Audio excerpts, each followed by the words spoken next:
अब जब हम त्रिकुटी पर पहुंचेंगे, वहां पर ये काल भगवान का एक स्थान है।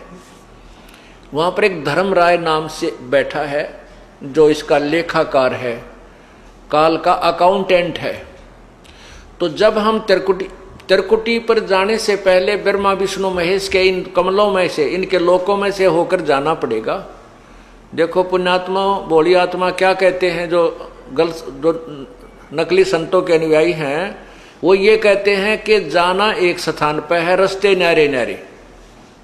ये भी उनकी थोड़ी गलत है। रास्ता भी एक है और जाना भी एक स्थान पर है।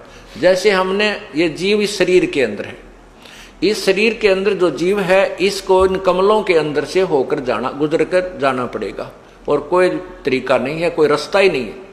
और ये सबका एक है, ना हिंदू में भिन्न है, ना मुसलमान में भिन्न है, ना सिख में भिन्न, ना ईसाई में भिन्न, ना बहन में भिन्न, ना भाई में भिन्न। तो हमने इन कमलों के अंदर से गुजर कर जाना है और त्रिकुटी पर पहुंचना है। तो इन कमलों के अंदर से हम जाएंगे तो इनका नो ड्यू सर्टिफिकेट हम लेते हुए जाएंगे तो हम त्रिकुटी पहुंच जाएंगे। त्रिकुटी पर जाकर के फिर कौन मिलेगा आपको? ये दास मिलेगा, परमात्मा मिलेगा इस दास के रूप में, आपके गुरु के रूप में। और वहां फिर आपका हिसाब कराएगा इस काल से। नहीं वो डांडी मार जाएगा, वहां पर डांडी मतलब हेरा फेरी नहीं करेगा। वहां क्या लालच लोभ दिखाए जाएंगे? जो आपने कर्जा उतार दिया ब्रह्मा विष्णु महेश का, यह मंत्र जाप करके, जो आपको प्रथम मंत्र दिया जाता है, उसके बाद भी आपका ढेर सारा धन बच जाएगा, इतना बहुत गणा धन का मतलब ये कमाई बच जाएगी। वहां आपको लालच दिया जाएगा कि देख आपकी इतनी कमाई है, इतने वर्ष तक ब्रह्मा के लोक में ऐसे ठाठ करेगा, वहाँ ऐसा महादेव बनेगा, वहाँ पर इंद्र बन जाएगा, ऐसे ठाठ करेगा। ये फिर वो दूसरा मंत्र आपका है विष्णु जी का जो हम देते हैं, उसके कहते इस मंत्र की इतनी कमाई तेरी और बच रही है, इस विष्णु के लोक में तू ऐसे ठाठ करेगा, वहाँ बड़ा स्वर्ग बना हुआ है। फिर शिव जी का मंत्र है, दुर्गा का भी मंत्र है, यानी इतनी कमाई आपकी बनी बच रही होगी। और वहां पर फिर आपको ट्रेलर दिखाए जाएंगे, जैसे ग्राहक होते हैं ना फंसाने के लिए, नारे नारे अपने दिखाते हैं वो बिजनेसमैन दुकानदार, तो वो ट्रेलर दिखाए जाते हैं। देख उस लोक में कैसे नाच गाने हो रहे हैं, ऐसे ऐसे तेरा दे ऐसा रेस्ट हाउस है, ऐसा कमरा मिलेगा तुझे, वहां पर इतने डांस होंगे, ऐसे होंगे, ये ठाठ होंगे। तो ये मन तो वहां भी साथ ही होगा, मन तो वही है। तो वहां ये मन फिर आपके साथ आड़ कर जाएगा, न सोचेगा थोड़े दिन घूमे हुआ फिर चल पड़ा, जब यह कमाई है मेरी शेष से, इसने खा पी लो इतने, या वो आगे चलने वाली रखी है जाती वह खर्च हो को नहीं। तो ये भी डंडी मारेगा अपने साथ में, आपके साथ। अगर परमात्मा यानी गुरुदेव रूप में प्रभु नहीं होंगे तो वहां भी आपके साथ गड़बड़ हो जाएगी। तो वो गड़बड़ उनके साथ होती है जो गुरु से थोड़ा बहुत विमुख हो जाते हैं, श्रद्धा पूरी रहती नहीं, और लेकिन गुरुद्रोही ना होते, उनके साथ ये डंडी ये गड़बड़ हो जाती है। फिर उनको दूसरे लोकों में भेज देते हैं, जैसे विष्णु के लोक में चला गया, उसकी कमाई इतने वह शेष बचेगी, वहाँ ठाठ करेगा, जब खत्म हो जाएगी वहाँ से उसकी मृत्यु हो जाएगी। फिर ब्रह्मा लोक में जाएगा, फिर विष्णु के लोक में, फिर गणेश जी के लोक में। वहाँ जब उसके सारी पूंजी जड़ लेगी, जब उसका जेब कट लेगी, फिर उसने गधे की चूनी में ठोक देगा। ये डांडी मारेगा काल। तो यहाँ परमात्मा में फिर याद दिलाता है, शिव मंडल ब्रह्मापुरी चै तू विष्णु लोक में हो, अमरे गुण भूले नहीं तो आन छुटाऊं। तो कितने दयालु हो भगवान। यहाँ पर ये दास आपको ज्ञान दे रहा है, उस परम पिता का भेजा हुआ एक नुमाइंदा है। और आप यहाँ गुरु को परमात्मा, यहाँ जैसे भगवान आए थे जब भी ये ज्ञान दिया करते थे, ये दास को भेज दिया अपने को, ये भी वही ज्ञान दे रहे। और ये आज आपने रिहर्सल करनी है, मान लो गुरुजी भगवान, वैसे गुरुजी भगवान नहीं आपको लगते हैं, लेकिन आपने मानना पड़ेगा।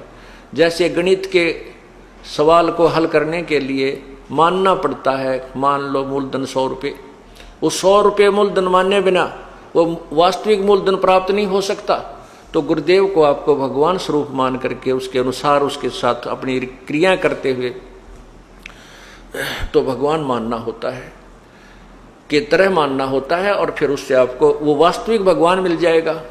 तो यहाँ क्या बताते हैं कि यहाँ आप भक्ति कर रहे हो, गलती करते हो तो मैं धमकाऊंगा, आपको करड़ा करूंगा, क्योंकि मैं अध्यापक हूँ, आप मेरे विद्यार्थी हो। टीचर को मालूम होता है कि उसको जो बच्चों को ताड़ता है उसका उद्देश्य गलत नहीं होता, उसका कोई द्वेष नहीं होता, उस केवल बच्चे का हित मध्य नजर रखता है।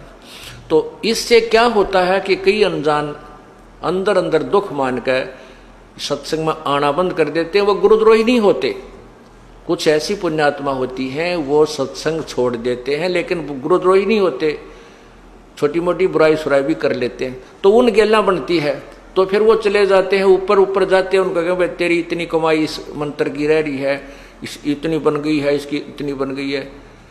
तो फिर हमने तो ज्ञान रहता ही नहीं, परमात्मा का हाथ ऊपर रहता नहीं, तो वो बह जाता है।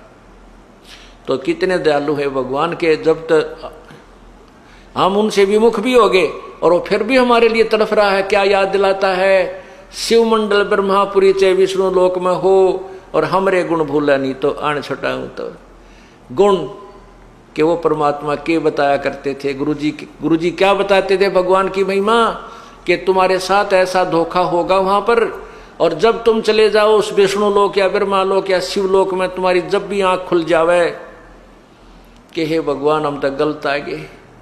गुरुजी तो बताया करते थे हमने 3 लोकों में रहना ही नहीं, यहाँ का कोई वस्तु सुविधा प्राप्त करनी ही नहीं, और यह तो हमारे साथ धोखा हो गया। जो पुण्य आत्मा वहां रोती है, फिर ये ज्ञान आपको टिकने नहीं देगा, वहां भी याद आएगी फिर ये बातें। कहते वहां भी जब तू मुझे सच्चे दिल से याद करेगा तुझे वहां से भी छुटवा लाऊंगा। नहीं तो क्या होगा, इन सभी मंत्रों की प्रथम मंत्र के जब आपकी कमाई समाप्त हो जाएगी, फिर आपको ब्रह्मलोक में ले जाओगा युकाल। ये जो ओम का जो जाप है, इसका ब्रह्मलोक में आपको सुविधा देगा, और वहां मनमाने 1000 युग तक आप वहां रह सकते हो। इस ओम नाम की जो विधि हमने बताई, इसकी इतनी जबरदस्त कमाई आपकी बन जाएगी। उसके बाद आपको सतनाम प्राप्त हुआ है, जिसको सारनाम भी नहीं हुआ है और वो विमुख हो गया है, उसके साथ फिर यह बनेगी। तो उसके फिर ये दूसरा मंत्र का ओम नाम की कमाई तो ये वहां खराब करवा देगा ब्रह्मलोक में। फिर जो दूसरा मंत्र तत्व मंत्र है, इसने एक और कमाल कर रखा है कि ब्रह्मलोक में नकली सतलोक, झूठा नकली अलखलोक, अगमलोक और अनामी लोक की रचना करवा रखी है। उस दूसरे मंत्र यानी तत्व मंत्र का जो जाप है, उसकी कमाई को ये वहां खत्म करवा देता है बैठाकर। और जो कहते हैं हम सतलोक में आ गए, ये नकली संत बतावे हैं, बोला फिर सतलोक है, उस तो ऊपर बोला साडा लोक है थरा के बोलियो। तो वो जो झूठे लोक बना रखे ब्रह्मलोक में, काल ने इस माया से झूठी कंस्ट्रक्शन करवा रखी है, रचना करवा रखी है, तो उसको वहां खत्म करवा देते हैं। उसके बाद 84 लाख योनियों में ये डाल दिया जाता है। अब बात आ गई जिसको तीनों नाम मिल गए और जो गुरुद्रोही नहीं हुआ, गुरु विमुख हो गया। विमुख नहीं हुआ यानी उसने भक्ति छोड़ दी, आना कानी सी करने लग गया, थोड़े जाप करे है, कभी सत्संग में आ गया कभी नहीं आया, और सार नाम तक उसको प्राप्त हो चुका है। उसके साथ क्या होगा, पार नहीं होगा वो। यहां परमात्मा का एक और लोक है, परमात्मा का एक मिनी सतलोक है। उस लोक में प्रभु अपने ही कबीर रूप में वहां रहता है और वहां पर उन आत्माओं को रख लिया जाता है, इतना दयालु है। और जब कभी भक्ति युग आता है,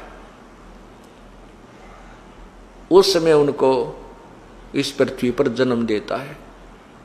यानी पहले कभी किसी युग में आपको प्राप्त हुआ होगा, तो उनमें से कुछ पुण्यात्माएं आकर के परमात्मा ने 600 वर्ष पहले फिर उनको जमीन पर पटका, आकर के अपना पूरा उनको ज्ञान दिया, उनकी भक्ति बनवाई और फिर दोबारा मनुष्य शरीर में प्रारंभ कर दिया। तो वही व्यक्ति अब जन्म पाते पाते अब यहाँ आ चुके हैं, इस अब भक्ति काल आ गया है। तो ये भक्ति काल में आए हुए जो प्राणी हैं, जो सतलोक में यानी यहाँ परमात्मा के सतगुरु के लोक में से जो तुरंत यहाँ जन्म मिला है, उनको फिर मनुष्य जन्म मिलता हुआ आ रहा है। जैसे वो 64 लाख परमात्मा के शिष्य हुए थे आज तक 600 साल पहले, 550 वर्ष पूर्व। तो उनको उस समय परमात्मा ने एक परीक्षा ली थी वो सब रिजेक्ट हो गए थे। वो गुरुद्रोही नहीं बने थे, वो भक्ति छोड़ गए थे, गुरु जी के पास जाना त्याग गए थे। वही अब जन्म लेते हुए आ रहे हैं। आप लोग जो इतने शीघ्र समझ गए, ये उन्हीं में तो हो जो कभी परमात्मा के साथ आज से 600 550 वर्ष पूर्व रहे थे, और काल ने उनको कहीं कहीं जन्म दे दिया, किसी को महाराष्ट्र में, किसी को राजस्थान में, किसी को पंजाब में, कोई कित है, कोई विदेश में। अब परमात्मा उनको ढूंढ रहा है।